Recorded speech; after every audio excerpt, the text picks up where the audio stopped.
While the university is commonly understood to be a place where different knowledge systems enter into dialogue and debate, the institutional structures of the university tend to acculturate and conscript different kinds of knowledge into their own existing categories for what can be known, how knowledge can be organized, and what forms of knowledge are legitimate and credible. The Different Knowing speaker series and interviews address the question of if and how the university can be a place of different knowings, different epistemologies, different knowledges.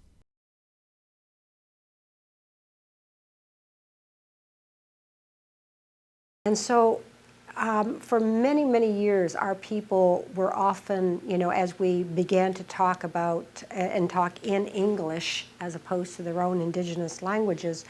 that there was no word for culture in their own languages. But yet they would say, we are trying to save our culture, our culture and our language and our culture. And so as Western education then began to accept any small portion of indigenous people's knowledge, they then put it into the culture realm, put it to the side, and gave it this indigenous studies place. And that was a place marker for difference and a place marker for deficiency, a place marker for dependency and incomprehensible kinds of studies, and always it was the stepchild of the real culture, high culture.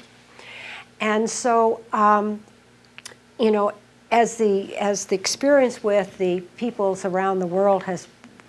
raised and brought to both our attention and to our activism, the importance of our removing notions of culture and this notion that which was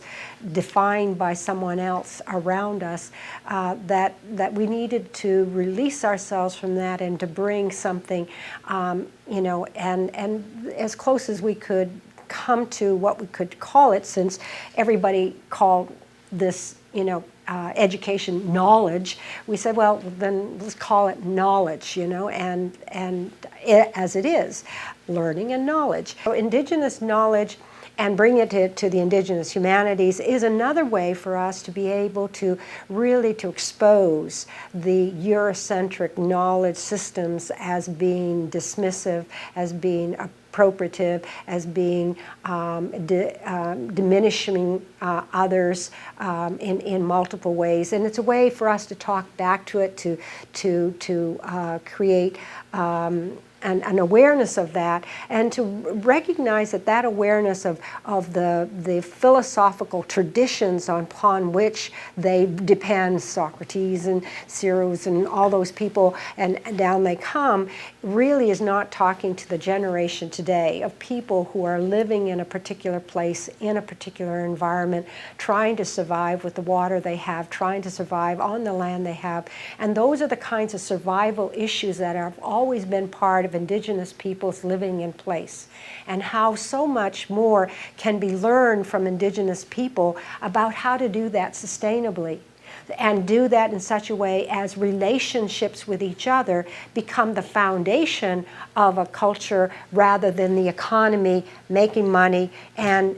having the almighty dollar decide how we do things and so on. So there's a very different kind of humanity that emerges from our contrasting a Eurocentric humanity with an indigenous humanity to really say we could learn so much more. Now, that is not to romanticize indigenous realities, but really to say at the core of the values that have been intrinsic to indigenous peoples around the world, wherever they are, it's about sustainability and about relationships with each other and within their place, and respecting and honoring their water and their land and their animals, and being able to bring all of those things that are part of our everyday survival back into our consciousness so that we can have a future And I think that's the problem where we are today, and that's why it's important that the Indigenous humanities be raised up again as a way that others can learn from.